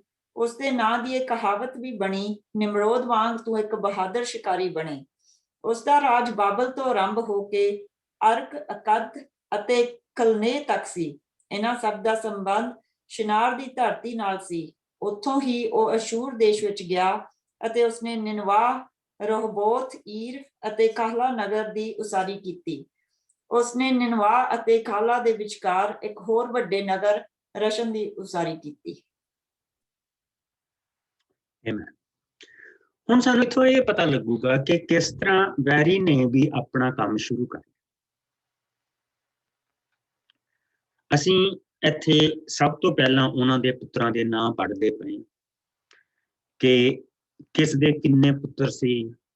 ਕਿਸ ਤਰ੍ਹਾਂ ਅਸੀਂ ਦੇਖਦੇ ਪਏ ਜਿਸ ਤਰ੍ਹਾਂ ਪ੍ਰਭੂ ਨੇ ਕਿਹਾ ਕਿ ਤੁਸੀਂ ਧਰਤੀ ਨੂੰ ਭਰ ਦਿਓ, ਔਰ ਉਹ ਪ੍ਰਭੂ ਨੇ ਉਹਨਾਂ ਨੂੰ ਬਰਕਤ ਦੇਣੀ ਸ਼ੁਰੂ ਕੀਤੀ। ਇਨਸਾਨ ਦੀ ਜਾਤ ਨੂੰ ਉਸਨੇ ਮੁੜ ਕੇ ਪਕਾਉਣਾ ਸ਼ੁਰੂ ਕੀਤਾ। ਔਰ ਇਸ ਸਮੇਂ ਦੇ ਵਿੱਚ ਇੱਕ ਭਲਾ ਬੰਦਾ ਪੈਦਾ ਹੋਇਆ। ਸ਼ੁਰੂਆਤ ਬਹੁਤ ਅੱਛੀ ਸੀ ਉਸਦੀ, ਔਰ ਉਸਦਾ ਉਹ ਹਾਮ ਦੇ ਖਾਨਦਾਨ ਚੋਂ ਪੈਦਾ ਹੋਇਆ। ਹਾਮ ਜੋ ਕਿ ਅੱਗੇ ਜਾ ਕੇ ਮੋਸਟਲੀ ਅਫਰੀਕਨ ਤੇ ਲਿਬੀਆ ਤੱਕ ਜਿਹੜਾ ਹੈਗਾ, ਲਿਬੀਆ ਔਰ ਉਸਦੇ ਨਾਲ ਜਿਹੜਾ ਲੱਗਦਾ ਇਲਾਕਾ, ਅਸੀਂ ਇਹ ਕਹਿ ਸਕਦੇ ਹਾਂ ਕਿ ਮਿਸਰ ਦਾ ਇਲਾਕਾ, ਇਜਿਪਟ ਦਾ ਇਲਾਕਾ, ਇਜਿਪਟ ਤੋਂ ਲੈ ਕੇ ਜਿੰਨਾ ਦੂਸਰੇ ਪਾਸੇ ਹੈਗਾ ਸਾਰਾ ਅਫਰੀਕਾ ਦਾ ਕੰਟੀਨੈਂਟ, ਉਸ ਨੂੰ ਵਸਾਉਣ ਵਾਲਾ ਇਹ ਖਾਨਦਾਨ ਸੀ। ਇਹ ਸਾਰੇ ਉਹ ਸੀਗੇ। ਉਸ ਖਾਨਦਾਨ ਦੇ ਵਿੱਚੋਂ ਇੱਕ ਬੰਦਾ ਬਹਾਦਰ ਪੈਦਾ ਹੋਇਆ, ਜਿਸ ਦੀ ਸ਼ੁਰੂਆਤ ਬਹੁਤ ਅੱਛੀ ਸੀ। ਉਸਨੇ ਕਿਹਾ, 8ਵੀਂ ਆਇਤ ਮੇਰੇ ਨਾਲ ਦੇਖੋ, ਕਿ ਕੁਸ਼ ਦੇ ਇੱਕ ਪੁੱਤਰ ਦਾ ਨਾਂ ਨਿਮਰੋਦ ਸੀ, ਜੋ ਸਭ ਤੋਂ ਪਹਿਲਾਂ ਸੰਸਾਰ ਭਰ ਦੇ ਵਿੱਚ ਸੂਰਮੇ ਦੇ ਰੂਪ ਦੇ ਵਿੱਚ ਪ੍ਰਸਿੱਧ ਹੋਇਆ। ਉਹ ਪ੍ਰਭੂ ਦੀ ਕਿਰਪਾ ਦੇ ਨਾਲ ਇੱਕ ਵੱਡਾ ਸ਼ਿਕਾਰੀ ਸੀ, ਔਰ ਉਸਦੇ ਨਾਂ ਤੇ ਇਹ ਕਹਾਵਤ ਬਣੀ, ਨਿਮਰੋਦ ਦੇ ਵਾਂਗ ਤੂੰ ਵੀ ਇੱਕ ਵੱਡਾ ਬਹਾਦਰ ਸ਼ਿਕਾਰੀ ਬਣ। ਨਾ ਸ਼ਿਕਾਰੀ ਤੇ ਬਹਾਦਰ ਸ਼ਿਕਾਰੀ ਜਿਹੜਾ ਸ਼ਬਦ ਆ, ਇਸ ਦੇ ਵਿੱਚ ਬਹੁਤ ਫਰਕ। ਸ਼ਿਕਾਰੀ ਉਹ ਸ਼ਿਕਾਰੀ ਆ ਜਿਹੜਾ ਜਾਨਵਰਾਂ ਦਾ ਸ਼ਿਕਾਰ ਕਰਦਾ, ਲੇਕਿਨ ਜਿਹੜਾ ਬਹਾਦਰ ਸ਼ਿਕਾਰੀ ਆ ਉਹ ਇਨਸਾਨਾਂ ਨੂੰ ਬੇਸਿਕਲੀ ਤੁਸੀਂ ਇਹ ਕਹਿ ਸਕਦੇ ਕਿ ਉਹ ਇਨਸਾਨਾਂ ਦਾ ਸ਼ਿਕਾਰ ਕਰਦਾ, ਲੇਕਿਨ ਇਹ ਕੰਮ ਉਹ ਪ੍ਰਭੂ ਦੇ ਲਈ ਕਰ ਰਿਹਾ। ਉਹ ਲੋਕਾਂ ਨੂੰ ਸਿੱਧੇ ਰਸਤੇ ਦੇ ਉੱਤੇ ਰੱਖ ਰਿਹਾ, ਔਰ ਇਹ ਉਸਦੀ ਸ਼ੁਰੂਆਤ ਸੀ। ਔਰ ਪ੍ਰਭੂ ਦੀ ਕਿਰਪਾ ਦੇ ਨਾਲ, ਜਿਹੜਾ ਸ਼ਬਦ ਆਉਂਦਾ ਪ੍ਰਭੂ ਦੀ ਕਿਰਪਾ ਦੇ ਨਾਲ, ਕਿ ਪ੍ਰਭੂ ਦਾ ਹੱਥ ਉਸ ਵੇਲੇ ਉਸਦੇ ਉੱਤੇ ਸੀ, ਔਰ ਪ੍ਰਭੂ ਨੇ ਉਸਨੂੰ ਬਰਕਤ ਦਿੱਤੀ। ਬਰਕਤ ਜਿਸ ਲਈ ਪ੍ਰਭੂ ਨੇ ਦਿੱਤੀ ਤਾਂ ਉਸਨੇ ਸਿਨਾਰ ਦੇ ਇਲਾਕੇ ਦੇ ਵਿੱਚ ਵਸਾਇਆ। ਸਿਨਾਰ ਦਾ ਜਿਹੜਾ ਮਤਲਬ ਆ ਉਹ ਇਹੋ ਹੀ ਆ ਕਿ ਪ੍ਰਭੂ ਦੀ ਦਿੱਤੀ ਹੋਈ ਬਰਕਤ। ਪਰ ਉਸ ਤੋਂ ਬਾਅਦ ਜਿਹੜਾ ਵੈਰੀ ਨੇ ਉਸਦਾ ਦਿਮਾਗ ਘੁੰਮਾਉਣਾ ਸ਼ੁਰੂ ਕੀਤਾ, ਉਹ ਉਸ ਵੇਲੇ ਘੁਮਾਉਣਾ ਸ਼ੁਰੂ ਕੀਤਾ ਜਿਸ ਲਈ ਉਸਨੇ ਆਪ ਸ਼ਹਿਰ ਵਸਾਉਣੇ ਸ਼ੁਰੂ ਕੀਤੇ ਤੇ ਉਹਨਾਂ ਦੇ ਨਾਮ ਰੱਖਣੇ ਸ਼ੁਰੂ ਕੀਤੇ। ਉੱਥੋਂ ਸਾਨੂੰ ਪਤਾ ਲੱਗਦਾ ਕਿ ਇਹ ਜਿਹੜਾ ਸਾਰਾ ਕਲਚਰ ਆਫ ਵਰਸ਼ਿਪਿੰਗ ਗਾਡਸ, ਧਰਮ ਤੇ ਦੇਵਤੇ ਤੇ ਉਹਨਾਂ ਦੇ ਪਿੱਛੇ ਜਿਹੜਾ ਚੱਲਣਾ, ਉਹ ਕਿੱਥੋਂ ਸ਼ੁਰੂ ਹੋਇਆ, ਉਹ ਕਿਹਨੇ ਸ਼ੁਰੂ ਕੀਤਾ ਤੇ ਉਹ ਕਿਸ ਤਰ੍ਹਾਂ ਇਹ ਸਾਰੀਆਂ ਚੀਜ਼ਾਂ ਅਸੀਂ ਗਾਂ ਜਾ ਕੇ ਦੇਖਦੇ ਹਾਂ। ਔਰ ਜਿਸ ਲਈ ਅਸੀਂ 10ਵੀਂ ਆਇਤ ਦੇ ਵਿੱਚ ਆਉਂਦੇ ਹਾਂ, ਇਸ ਵੇਲੇ ਜਿਹੜਾ ਨਿਮਰੋਦ ਆ ਉਸਨੂੰ ਪ੍ਰਭੂ ਨੇ ਸਥਾਪਿਤ ਕਰ ਦਿੱਤਾ ਹੈ ਸਿਨਾਰ ਦੇ ਇਲਾਕੇ ਦੇ ਵਿੱਚ। ਔਰ ਜਿਸ ਲਈ ਅਸੀਂ ਜਾਸਰ ਦੀ ਕਿਤਾਬ ਪੜ੍ਹਦੇ ਹਾਂ ਤੇ ਉੱਥੇ ਸਾਨੂੰ ਇਹ ਦੱਸਦੀ ਆ ਕਿ ਜਿਸ ਵੇਲੇ ਦੂਸਰੇ ਕਬੀਲੇ ਉਹਨਾਂ ਦੇ ਉੱਤੇ ਹਮਲੇ ਕਰਦੇ ਸੀ ਤਾਂ ਨਿਮਰੋਦ ਨੇ ਕਿਸ ਤਰ੍ਹਾਂ ਜਿੰਨੇ ਵੀ ਰਾਸ਼ਟਰਵਾਦ ਜਿਹੜੇ ਲੋਕ ਸੀਗੇ, ਡਜ਼ਨਟ ਮੈਟਰ ਉਹ ਸੈਮ ਦੇ ਖਾਨਦਾਨ ਦੇ ਵਿੱਚੋਂ ਸੀ, ਡਜ਼ਨਟ ਮੈਟਰ ਉਹ ਹਾਮ ਦੇ ਕਬੀਲੇ ਦੇ ਵਿੱਚੋਂ ਸੀ, ਕਿਉਂਕਿ ਇੱਥੇ ਅਸੀਂ 3 ਹੀ ਕਬੀਲੇ ਦੇਖਦੇ ਪਏ, ਜਾਂ ਯਾਫਤ ਦੇ ਕਬੀਲੇ ਤੋਂ ਸੀ, प्रभु ने इसने इस चीज नूं कदी नहीं सी देखिया। लेकिन जेड़े जेड़े बेसिकली की झगड़ा की सी उस वेले कि हर कोई बने बनाए नगरां दे उत्ते कब्जा करना मंगदा सी, गां जाके नगर बसाउणा नहीं सी। सो ਜਿਹੜੀ बेसिकली इनफाइट चलती पई सी कि ਜਿਹੜਾ नगर बसिया आ अगर उत्थे दे रहन वाले कमजोर आ ते उन्हां ते हमला करो तो उस नगर दे उत्ते कब्जा कर लो। और निमरोद ने उन्हां दी बड़ी मदद की तो उन्होंने सारियां ने रल के निमरोद नूं राजा बना लिया। यासर दी किताब सानूं ये दसदी है। JASHER दो किताबां हैं, फर्स्ट जैसर सैकंड जैसर। जैसर दियां बहुत सारियां ओदियां आयतां साडी बाइबल दे विच हैगियां, उत्तों जड़ियां लईयां गईयां, लेकिन उस किताब पूरियां किताबां नहीं लईयां। सेम द बुक ऑफ ईनॉक जिहड़ी सीगी, जिहड़ी असीं पहले पार्ट दे विच देखी सी, उस किताब नूं सारी दी सारी नूं नहीं लिया गया, लेकिन बहुत सारियां चीज़ां जिहड़ियां जिहड़ियां ईनॉक ने उस पुस्तक दे विच लिखियां उन्होंने प्रभु यीशु मसीह ने भी यूज किया। और उन्होंने असी गां जाके संत पौल भी असी देखते पे हैं कि वो भी उन्होंने यूज करता पाया जिस वेले वो अपनिया जिसले वो सानू दसदा पाया कि किस तरह असी बच के रहना, किद्दां असी अपने आप नूं बचा के रखना। सो उत्थे वो भी वो आयतां नूं वरतदा पाया। लेकिन ये पूरियां किताबां साडे वचन दे विच स्वीकार नहीं कीतियां गईयां क्योंकि इन्हां किताबां दे विच बंदे नूं उच्चा चुकिया गया।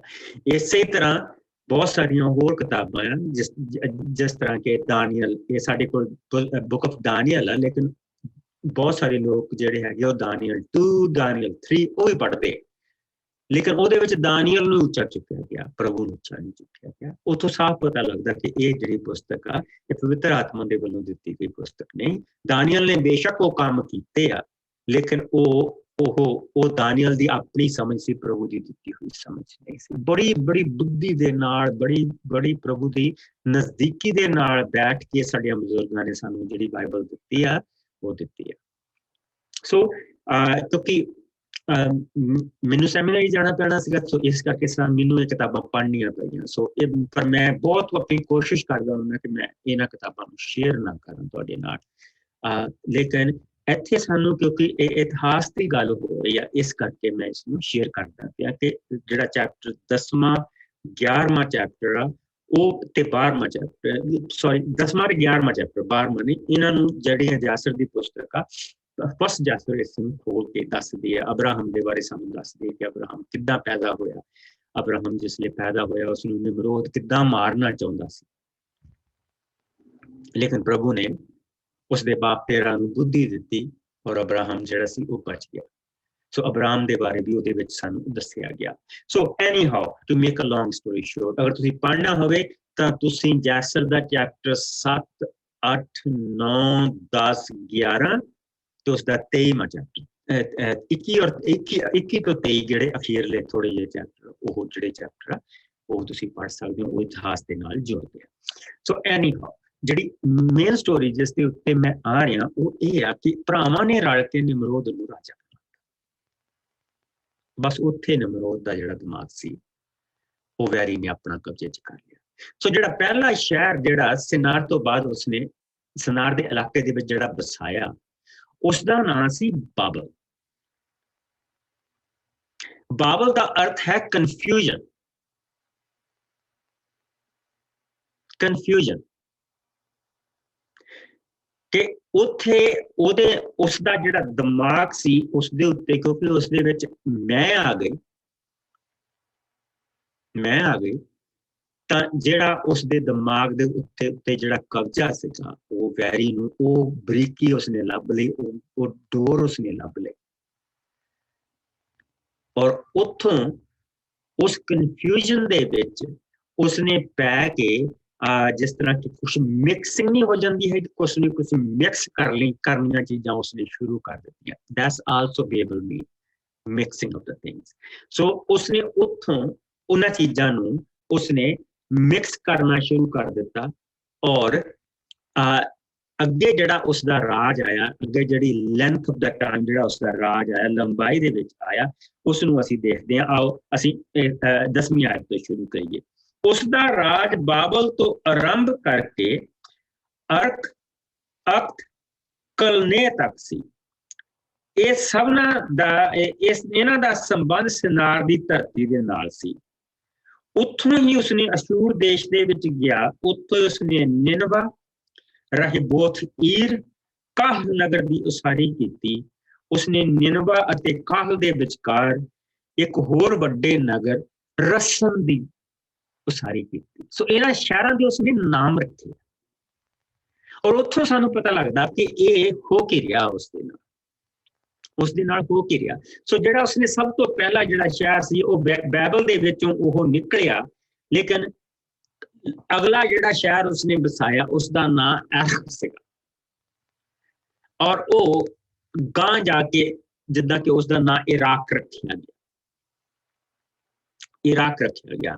ਅਰਖ ਦਾ ਜਿਸ ਲਈ ਉਸਨੇ ਉਹ ਵਸਾਇਆ ਤਾਂ ਉੱਥੋਂ ਸਾਨੂੰ ਇਹ ਪਤਾ ਲੱਗਦਾ ਕਿ ਕਨਫਿਊਜ਼ ਤਾਂ ਉਹ ਆਲਰੇਡੀ ਸੀ, ਲੇਕਿਨ ਸਮੇਂ ਦੀ ਲੈਂਥ ਜਿਹੜੀ ਸੀਗੀ ਉਹ ਹੈ ਲੰਬੇ ਸਮੇਂ ਤੱਕ, ਜਿਸ ਦਾ ਅਰਥ ਇਹ ਹੈ ਕਿ ਮੈਂ ਲੰਬੇ ਸਮੇਂ ਤੱਕ, ਕਾਫੀ ਸਮੇਂ ਤੋਂ ਬਾਅਦ ਉਸਨੇ ਉਹ ਦੇਸ਼ ਉਹ ਵਸਾਇਆ ਸੀ। ਸੋ ਉਸਦਾ ਨਾਮ ਉਸਨੇ ਅਰਖ ਰੱਖਿਆ। ਲੇਕਿਨ ਅੱਗੇ ਜਾ ਕੇ ਜਿਹੜਾ ਉਸਨੇ ਅਗਲਾ ਸ਼ਹਿਰ ਵਸਾਇਆ ਉਹ ਹੈ ਅਖਾਤ। ਅਖਾਤ ਦਾ ਮਤਲਬ ਹੈਗਾ ਕਿ ਸਮਥਿੰਗ ਚਲਾਕੀ ਦੇ ਨਾਲ ਹੁਣ ਇੱਥੇ ਕੁਝ ਹੋਇਆ। ਜਿਸ ਤਰ੍ਹਾਂ ਸ਼ੈਤਾਨ ਨੇ ਆਦਮ ਔਰ ਹਵਾ ਤੇ ਹਮਲਾ ਕੀਤਾ, ਹੀ ਵਾਸ ਸੋ ਸਟਲ, ਸੋ ਜਿੱਦਾਂ ਕਿ ਬਹੁਤ ਕਨਿੰਗ ਸੀਗਾ, ਬੜੇ ਕਨਿੰਗ ਤਰੀਕੇ ਦੇ ਨਾਲ, ਬੜੀ ਚਲਾਕੀ ਦੇ ਨਾਲ ਕੀਤਾ। ਔਰ ਜਿਸ ਵੇਲੇ ਉਸਨੇ ਇਸ ਸ਼ਹਿਰ ਦਾ ਨਾਮ ਰੱਖਿਆ ਉਹ ਇਸ ਦਾ ਨਾਮ ਉਸਨੇ ਅਹਦ ਰੱਖਿਆ, ਜਿਸ ਦਾ ਮਤਲਬ ਹੈ ਕਿ ਹੁਣ ਉਸਦੇ ਵਿੱਚ ਕੋਈ ਹੋਰ ਚੇਂਜ, ਜਿਹੜੀ ਇੱਕਦਮ ਕੋਈ ਨਵੀਂ ਚੇਂਜ ਆ ਰਹੀ ਆ। ਔਰ ਉਹ ਚੇਂਜ ਕਿਹੜੀ ਆ ਰਹੀ ਆ? ਕਿਉਂਕਿ ਉਸਨੇ ਜਿਹੜਾ ਅਗਲਾ ਸ਼ਹਿਰ ਵਸਾਇਆ ਉਸਨੇ ਉਸਦਾ ਨਾਮ ਰੱਖਿਆ ਕੈਲਨਾ। ਕੈਲਨਾ ਦਾ ਜਿਹੜਾ ਅਰਥ ਆ ਉਹ ਹੈ ਕਿ ਅੰਨੂ। ਉਸਨੇ ਇੱਕ ਦੇਵਤਾ ਬਣਾਇਆ ਜਿਸ ਦਾ ਨਾਮ ਉਸਨੇ ਅੰਨੂ ਰੱਖਿਆ, ਅੰਨੂ ਦਾ ਕਿਲਾ। ਔਰ ਜਿਸ ਵੇਲੇ ਅਸੀਂ ਸੁਮਾਰੀਅਨ ਲਿਟਰੇਚਰ ਪੜ੍ਹਦੇ ਹਾਂ ਤੇ ਜਿੰਨੇ ਵੀ ਦੇਵਤੇ ਆ ਔਰ ਜਿੰਨੀਆਂ ਵੀ ਦੇਵੀਆਂ ਆ ਇਹ ਸਾਰੀਆਂ ਅੰਨੂ ਤੋਂ ਪੈਦਾ,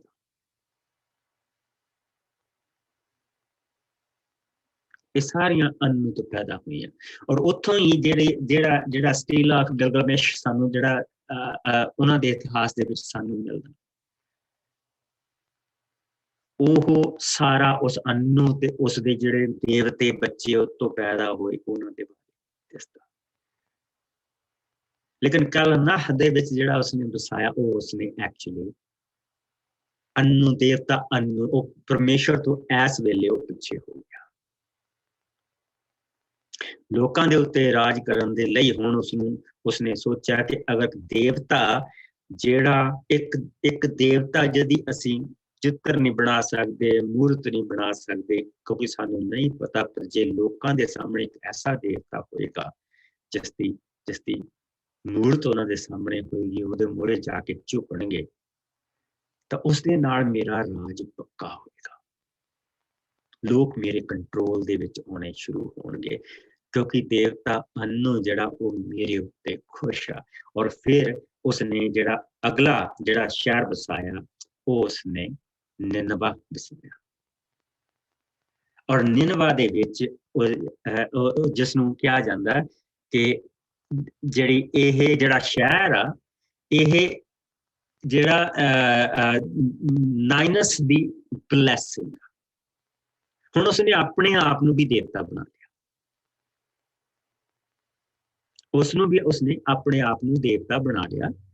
ਔਰ ਜਿਸ ਦਾ ਨਾਮ ਨਾਈਨਸ ਆ, ਔਰ ਉਹ ਅੱਧਾ ਮਨੁੱਖ ਆ ਅੱਧੀ ਮੱਛੀ।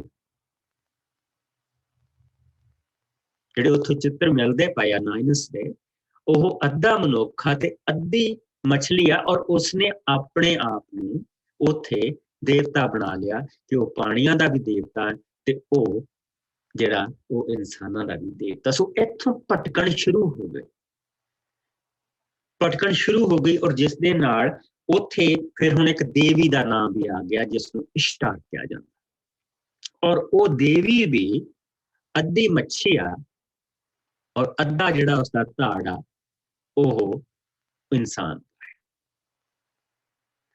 ਔਰ ਇਸ ਕਰਕੇ ਜਿਸ ਵੇਲੇ ਅਸੀਂ ਜੋਨਾ ਦੀ ਪੁਸਤਕ ਦੇ ਵਿੱਚ ਪੜ੍ਹਦੇ ਹਾਂ ਤੇ ਪਰਮੇਸ਼ਰ ਨਿਰਵਾ ਦੇ ਵਿੱਚ ਉਹਨੂੰ ਮੱਛੀ ਦੇ ਵਿੱਚ ਹੀ ਲੈ ਕੇ ਗਿਆ। ਔਰ ਜਿਸ ਲਈ ਉਹਨਾਂ ਨੂੰ ਜਾ ਕੇ ਦੱਸਿਆ ਕਿ ਉਹਨਾਂ ਨੇ ਪੁੱਛਿਆ ਕਿ ਤੇਰੇ ਤੋਂ ਜਿਹੜੀ ਸਮੈਲ ਇੰਨੀ ਆਉਂਦੀ ਪਈ ਆ, ਕੀ ਗੱਲ? ਕਹਿੰਦਾ ਮੈਂ 3 ਦਿਨ ਮੱਛੀ ਦੇ ਢਿੱਡ ਦੇ ਵਿੱਚ ਰਿਹਾ। ਤੇ ਉੱਥੇ ਰਾਜੇ ਨੇ ਕਿਹਾ ਵਾਓ, ਇਹਨੂੰ ਸੁਣਨਾ ਚਾਹੀਦਾ, ਇਹਨੂੰ ਸੁਣਨਾ ਚਾਹੀਦਾ। ਮੱਛੀ ਦੇ ਢਿੱਡ ਦੇ ਵਿੱਚੋਂ ਦੀ ਹੋ ਕੇ ਆਇਆ, ਐਸਿਡ ਦੇ ਨਾਲ ਜਿਹੜਾ ਉਸਦੇ ਹੱਥ ਪੈਰ ਬਿਲਕੁਲ ਚਿੱਟੇ ਹੋਏ ਹੋ। ਔਰ ਉਹਨਾਂ ਨੂੰ ਪਤਾ ਆ ਕਿ ਇਹ ਤੋਂ ਸੜਾਂਦ ਆਉਂਦੀ ਪਈ ਹੈ, ਇਹ ਵਾਕਈ ਮੱਛੀ ਦੇ ਢਿੱਡ ਚੋਂ ਆਇਆ।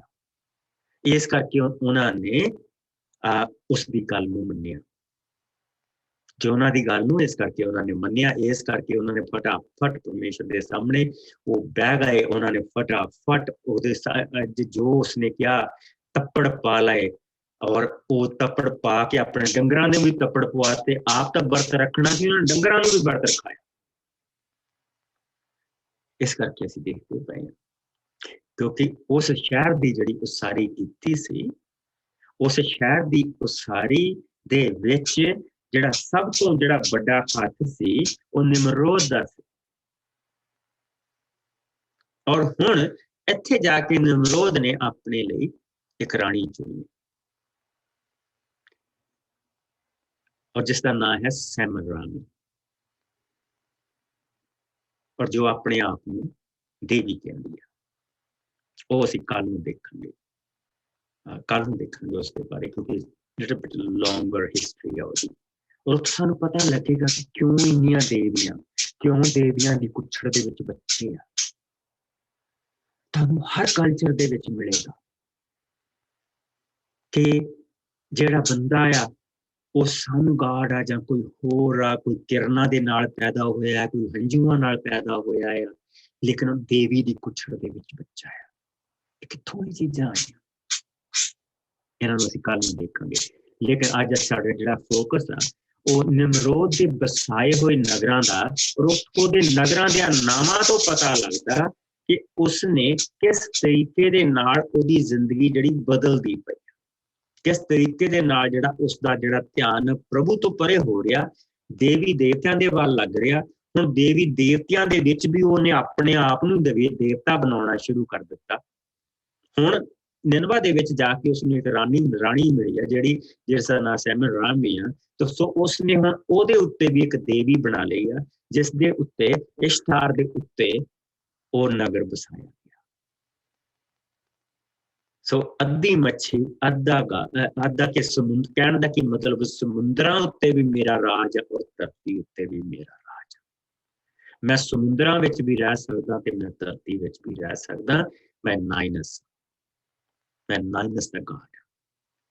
ਉਸਨੇ ਜਿਹੜਾ ਆਪਣਾ ਨਾਂ ਰੱਖਿਆ ਔਰ ਫਿਰ ਉਸਨੇ ਜਾ ਕੇ ਜਿਹੜਾ ਨਗਰ ਬਸਾਇਆ ਉਹ ਅਸੀਂ ਦੇਖਦੇ ਪਏ ਹਾਂ ਕਿ ਉਸਨੇ ਉਹ ਰਾਜ ਬਾਬਲ ਤੋਂ ਆਰੰਭ ਹੋ ਕੇ ਅਰਕ ਕਲਨੌਰ ਤੱਕ ਪਹੁੰਚਿਆ। ਇਹਨਾਂ ਸਭ ਦਾ ਸੰਬੰਧ ਸਿਨਾਰ ਦੀ ਧਰਤੀ ਦੇ ਨਾਲ ਸੀ। ਚਲੋ ਇਹ ਤਾਂ ਇੱਕ ਹੋ ਗਿਆ।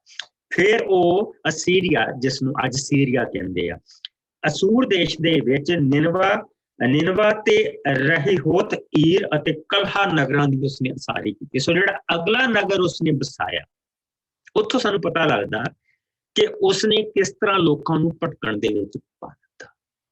ਉਸਨੇ ਜਿਹੜਾ ਨਗਰ ਬਸਾਇਆ ਉਹ ਹੈ ਰਹਿਹੋਤ ਈਰ, ਜਿਸ ਦਾ ਮਤਲਬ ਹੈ ਕਿ ਵਾਈਡ ਰੋਡਸ, ਚੌੜੇ ਰਸਤੇ।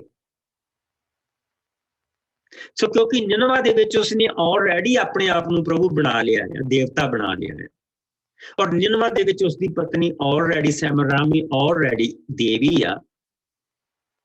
ਸੋ ਹੁਣ ਉਸਨੇ ਜਿਹੜਾ ਤਰੀਕਾ ਚੁਣਿਆ ਉਹ ਇਹ ਚੁਣਿਆ ਕਿ ਲੋਕਾਂ ਨੂੰ ਆਪਣੇ ਪਿੱਛੇ ਲਾਏ ਕਿ ਮੈਂ ਬਹੁਤ ਸਾਰੇ ਰਸਤੇ ਆ ਪ੍ਰਭੂ ਦੇ ਘਰ ਨੂੰ ਜਾਣ ਵਾਲੇ, ਜਿਨ੍ਹਾਂ ਦੇ ਵਿੱਚੋਂ ਇੱਕ ਮੈਂ।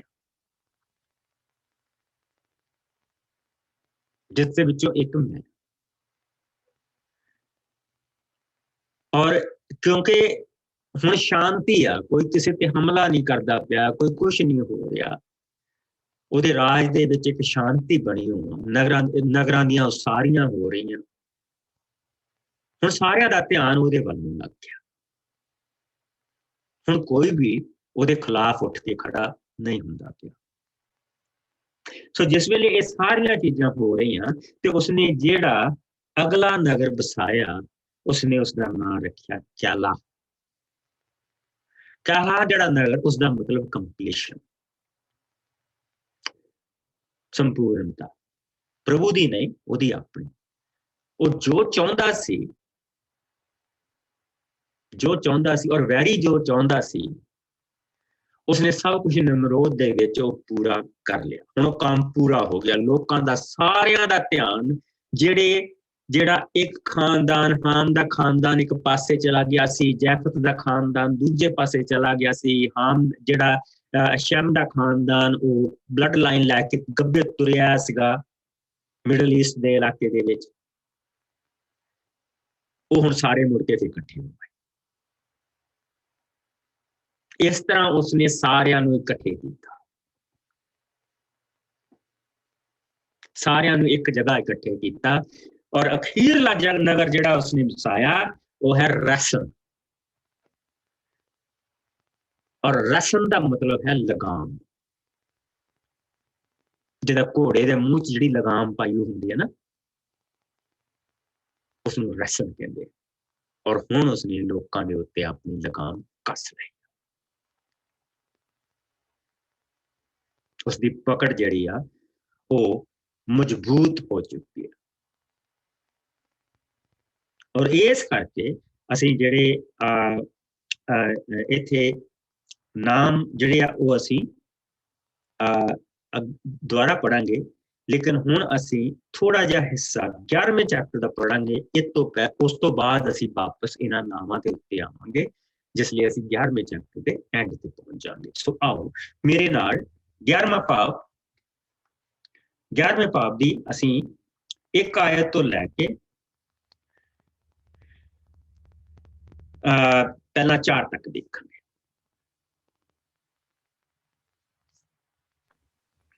ਬਾਬਲ ਦਾ ਬੁਰਜ। ਉਸ ਸਮੇਂ ਧਰਤੀ ਦੇ ਸਭ ਲੋਕਾਂ ਦੀ ਇੱਕ ਭਾਸ਼ਾ ਸੀ, ਜਿਸ ਦੇ ਬੋਲਾਂ ਵਿੱਚ ਕਿਸੇ ਤਰ੍ਹਾਂ ਦੀ ਭਿੰਨਤਾ ਨਹੀਂ ਸੀ। ਉਹ ਲੋਕ ਪੂਰਬ ਦੀ ਵੱਲ ਯਾਤਰਾ ਕਰਦੇ ਸਨਾਰ ਦੇਸ਼ ਦੀ ਧਰਤੀ ਤੇ ਪਹੁੰਚ ਗਏ। ਉੱਥੇ ਉਹ ਰਹਿਣ ਲੱਗ ਪਏ। ਉਹ ਇੱਕ ਦੂਜੇ ਨੂੰ ਬੋਲੇ, ਆਓ ਅਸੀਂ ਇੱਟਾਂ ਬਣਾਈਏ ਅਤੇ ਅੱਗ ਵਿੱਚ ਉਹਨਾਂ ਨੂੰ ਪਕਾ ਲਈਏ। ਸੋ ਉਹਨਾਂ ਕੋਲ ਪੱਥਰ ਦੀ ਥਾਂ ਇੱਟਾਂ ਅਤੇ ਸੀਮਟ ਦੀ ਥਾਂ ਗਾਰਾ ਸੀ। ਉਹ ਬੋਲੇ, ਆਓ ਹੁਣ ਅਸੀਂ ਇੱਕ ਸ਼ਹਿਰ ਬਣਾਈਏ ਜਿਸ ਵਿੱਚ ਇੱਕ ਉੱਚਾ ਬੁਰਜ ਹੋਵੇ, ਜਿਸ ਦਾ ਗੁੰਬਦ ਆਕਾਸ਼ ਤੱਕ ਹੋਵੇ। ਇਸ ਤਰ੍ਹਾਂ ਸਾਡਾ ਇੱਕ ਨਾਂ ਹੋਵੇਗਾ ਕਿ ਅਸੀਂ ਧਰਤੀ ਤੇ ਖਿਲਰ ਨਾ ਜਾਈਏ। ਆਮੀਨ। ਧਰਤੀ ਤੇ ਖਿਲਰ ਨਾ ਜਾਈਏ। ਪ੍ਰਭੂ ਨੇ ਕੀ ਕਿਹਾ ਸੀ? ਸਾਰੀ ਧਰਤੀ ਤੇ ਖਿਲਰ ਜਾਓ ਔਰ ਇਸ ਨੂੰ ਵਸਾਓ। ਇਹ ਉਸਦਾ ਪਹਿਲਾ ਹੁਕਮ ਸੀ ਔਰ ਉਹ ਕਰ ਰਹੇ ਸੀ। ਔਰ ਜਿਸ ਵੇਲੇ ਇਹ ਨਿਮਰੋਦ ਉੱਠ ਕੇ ਖੜਾ ਹੋਇਆ ਤਾਂ ਲੋਕਾਂ ਨੇ ਦੇਖਿਆ ਕਿ ਸਾਡੇ ਕੋਲ ਤਾਂ ਹੁਣ ਇੱਕ ਚੰਗਾ ਲੀਡਰ ਆ, ਪ੍ਰਭੂ ਇਸ ਨੂੰ ਬਰਕਤ ਦੇ ਰਿਹਾ, ਇਹਦੇ ਨਾਲ ਇੱਕ ਸ਼ਹਿਰ ਤੋਂ ਬਾਅਦ ਦੂਜਾ ਸ਼ਹਿਰ ਬਸ ਰਿਹਾ। ਤਾਂ ਉਸਨੂੰ ਇਹ ਨਹੀਂ ਸੀ ਪਤਾ, ਲੋਕਾਂ ਨੂੰ ਇਹ ਨਹੀਂ ਸੀ ਪਤਾ ਕਿ ਇਹਨਾਂ ਸ਼ਹਿਰਾਂ ਦੇ ਨਾਮ ਹੀ ਉਹ ਦੱਸਦੇ ਪਏ ਆ ਕਿ ਉਹਨਾਂ ਨੂੰ ਲਗਾਮ ਪਾ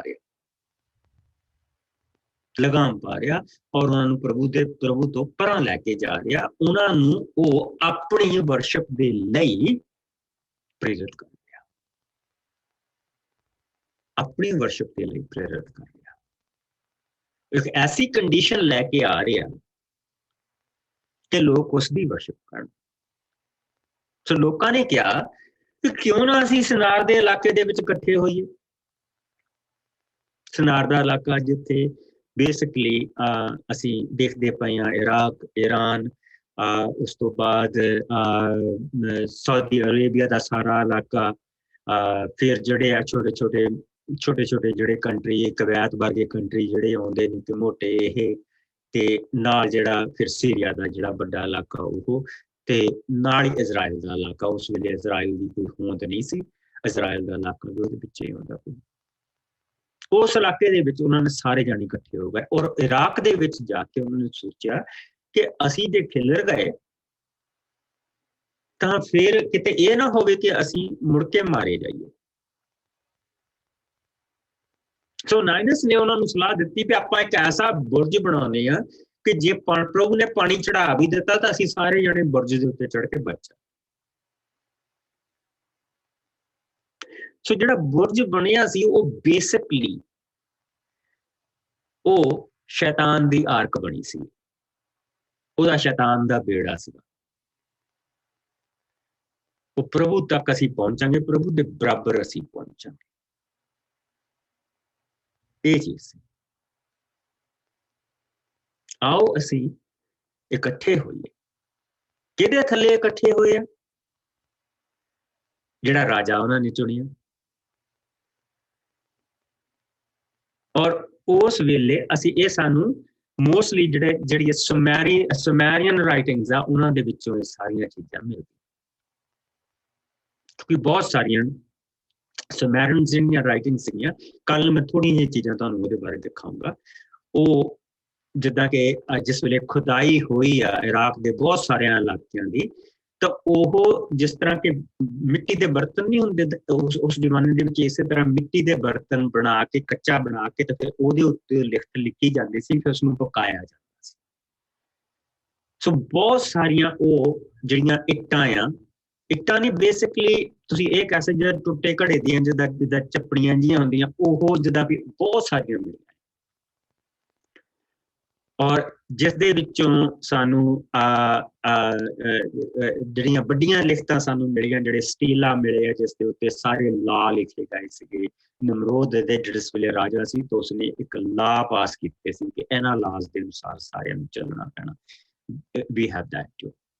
It's a very rich history. ਔਰ ਉਹਨਾਂ ਚੀਜ਼ਾਂ ਨੂੰ ਜਿਸ ਲਈ ਅਸੀਂ ਦੇਖਦੇ ਪਏ ਹਾਂ ਤਾਂ ਫਿਰ ਸਾਨੂੰ ਪਤਾ ਲੱਗਦਾ ਕਿ ਦੇਵੀ ਦੇਵਤਿਆਂ ਦਾ ਕੰਮ ਕਿੱਥੋਂ ਸ਼ੁਰੂ ਹੋਇਆ। ਦੇਵੀ ਦੇਵਤਿਆਂ ਦਾ ਜਿਹੜਾ ਕੰਮ ਉਹ ਨਿਮਰੋਦ ਨੇ ਸ਼ੁਰੂ ਕੀਤਾ, ਕਿਉਂਕਿ ਉਹ ਆਪਣੇ ਆਪ ਨੂੰ ਦੇਵਤਾ ਬਣਾਉਣਾ ਮੰਗਦਾ ਸੀ ਔਰ ਉਸਦੀ ਪਤਨੀ ਆਪਣੇ ਆਪ ਨੂੰ ਦੇਵੀ ਬਣਾਉਣਾ ਮੰਗਦੀ ਸੀ। ਔਰ ਨਿਮਰੋਦ ਦੀ ਮੌਤ ਤੋਂ ਬਾਅਦ ਜਿਹੜਾ ਉਸਦਾ ਪੁੱਤਰ ਆ ਉਸ ਨੂੰ ਦੇਵਤਾ ਬਣਾਇਆ ਉਹਨਾਂ ਨੇ।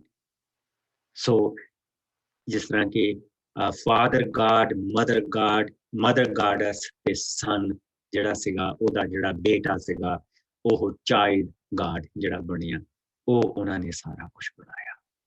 ਸਭ ਕੁਛ ਉੱਥੋਂ ਸ਼ੁਰੂ ਹੋਇਆ। ਸਾਰਾ ਕੁਛ ਟਾਵਰ ਆਫ ਬੇਬਲ ਤੋਂ ਸ਼ੁਰੂ ਹੋਇਆ। ਔਰ ਟਾਵਰ ਆਫ ਬੇਬਲ ਦਾ ਕੀ ਮਤਲਬ ਹੈ? ਟਾਵਰ ਆਫ ਬੇਬਲ ਦਾ ਮਤਲਬ ਹੈ ਕਨਫਿਊਜ਼ਨ। ਉੱਥੋਂ ਕਨਫਿਊਜ਼ਨ ਇਨਸਾਨ ਸ਼ੁਰੂ ਹੋਈ। ਉੱਥੋਂ ਇਨਸਾਨ ਨੇ ਆਪਣੇ ਲਈ ਦੇਵਤੇ ਆਪ ਬਣਾਉਣੇ ਸ਼ੁਰੂ ਕੀਤੇ। ਇਨਸਾਨ ਦੀ ਜਿਹੜੀ ਕਾਢ ਆ, ਦੇਵਤੇ ਜਿਹੜੇ ਦੇਵੀਆਂ ਦੇਵਤੇ, ਉਸਦੀ ਕਾਢ ਆ। ਇਸ ਤੋਂ ਇਲਾਵਾ ਕੁਛ ਨਹੀਂ। There is no such thing.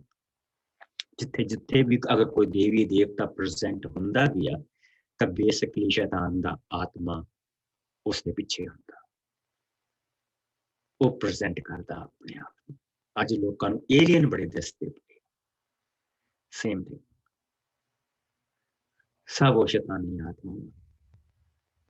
ਔਰ ਜਿਹੜੇ ਲੋਕ ਇਸ ਕਨਫਿਊਜ਼ਨ ਦੇ ਵਿੱਚ ਪੈਣਾ ਚਾਹੁੰਦੇ ਆ,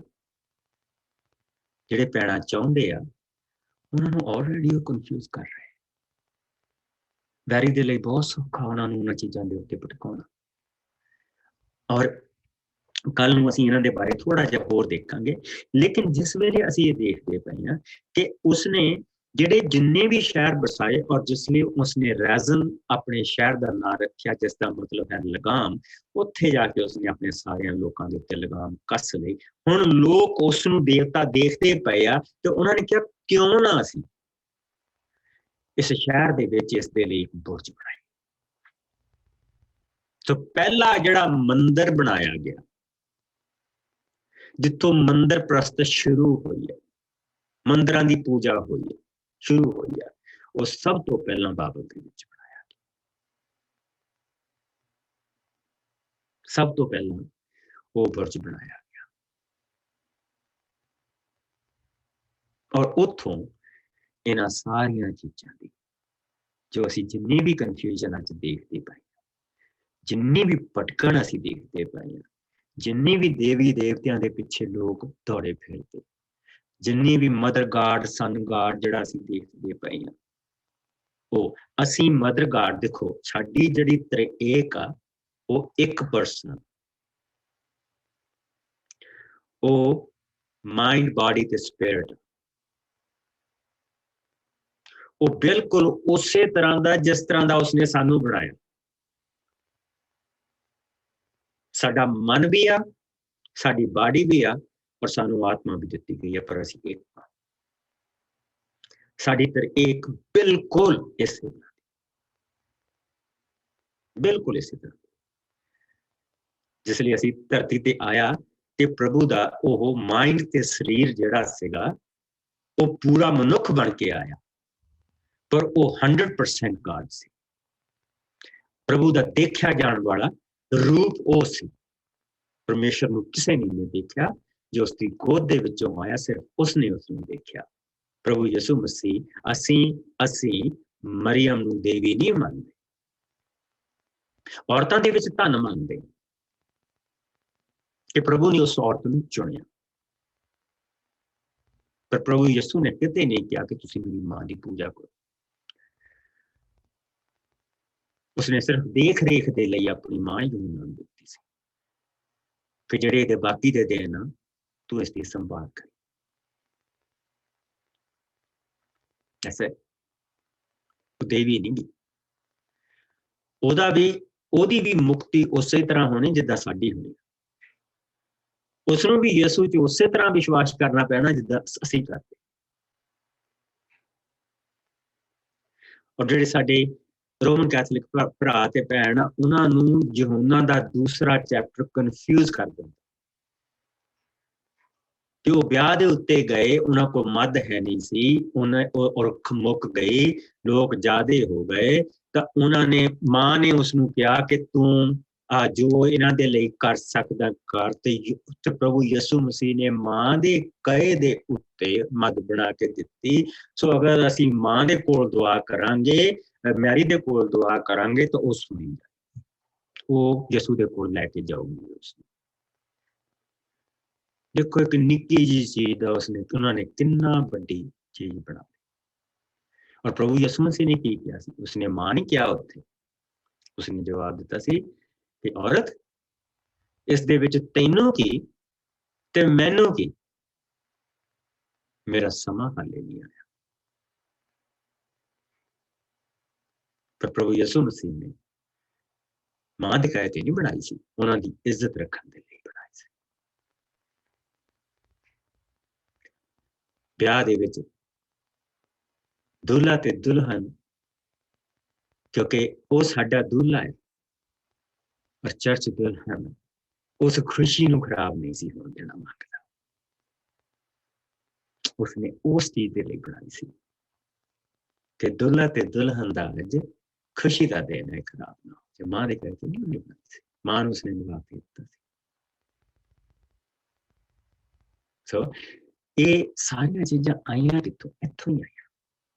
ਇਹ 10ਵਾਂ ਤੇ 11ਵਾਂ ਚੈਪਟਰ ਸਾਰੇ ਦੇਵੀ ਦੇਵਤਿਆਂ ਦੀ ਉਪ 'ਚ ਇੱਥੋਂ ਹੋਈ ਹੈ। ਜਿਹੜੇ ਮਨ ਘੜੰਤ ਦੇਵੀ ਦੇਵਤੇ, ਮਨ ਘੜੰਤ ਕਥਾਵਾਂ, ਉਹ ਇੱਥੋਂ ਹੀ ਸ਼ੁਰੂ।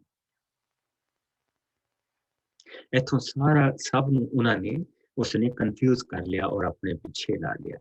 ਔਰ ਬੜੇ ਸੋਹਣੇ ਸਭ ਬਿਖਰੇ ਹੋ ਆਪਣੇ ਆਪਣੇ ਰਸਤੇ ਤੇ ਜਾ ਰਹੇ ਸੀ। ਆਓ ਅਸੀਂ ਦੇਖੀਏ, ਦੁਬਾਰਾ ਦੇਖੀਏ। ਇੱਕ minute, let me go back. ਸਾਰੇ ਜਾਣੇ ਇੱਥੋਂ ਦੇਖੋ, ਨੋਹਾ ਦੀ ਕਿਸ਼ਤੀ ਤੇ ਚੱਲੇ, ਸਭ ਤੁਰ ਪਏ ਆਪਣੇ ਵੱਖਰੇ ਵੱਖਰੇ ਰਸਤਿਆਂ। ਠੀਕ।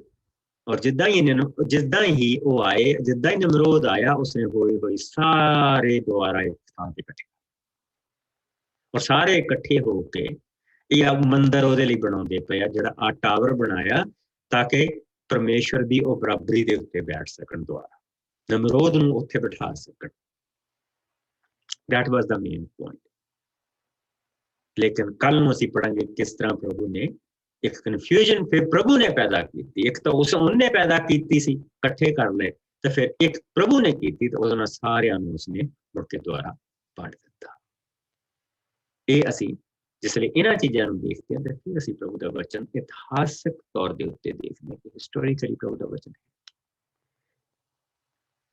क्यों इन्ना कुछ होया, क्यों इन्ना कुछ अज भी हो रहा, इन्हां सारियां चीज़ां देखते हैं। सो कल नूं असीं अगे वधांगे और कल नूं थोड़ा जिहा असीं होर देखांगे कि सन गॉड ते माता गॉड कित्थों आई, सारा कुछ ये कौन सी इसके पिछे, कल नूं असीं इन्हां चीज़ां नूं देखांगे, क्योंकि ये चीज़ां सानूं पता होणीआं चाहीदियां ताकि सानूं कंफ्यूजन ना होवे। उन्हां तो सानूं कुछ नहीं मिलना, दे आर नॉट, वो है नहीं गे,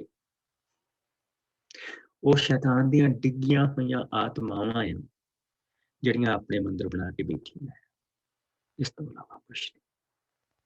बी केयरफुल, सानूं बहुत बचन की लोड़ है।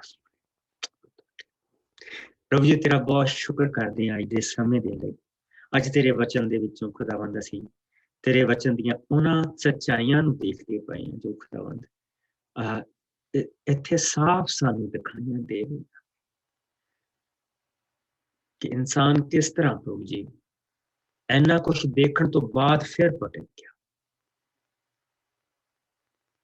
उसने परमेश्वर नूं वल ये नहीं देखा कि प्रभु ने मैनू मेरे लिए इस धरती नूं द्वारा बचाया, लेकिन वो अपने आप को प्रभु परमेश्वर तो बचाने की सोच कर रहा, अपने लिए देवी देवते बना रहा जो मन कड़ांता जो है भी नहीं। प्यारे प्रभु साडे समय दे विच तू बरकत पाई, तू जिउंदा परमेश्वर, इस करके असीं भी जिउंदे।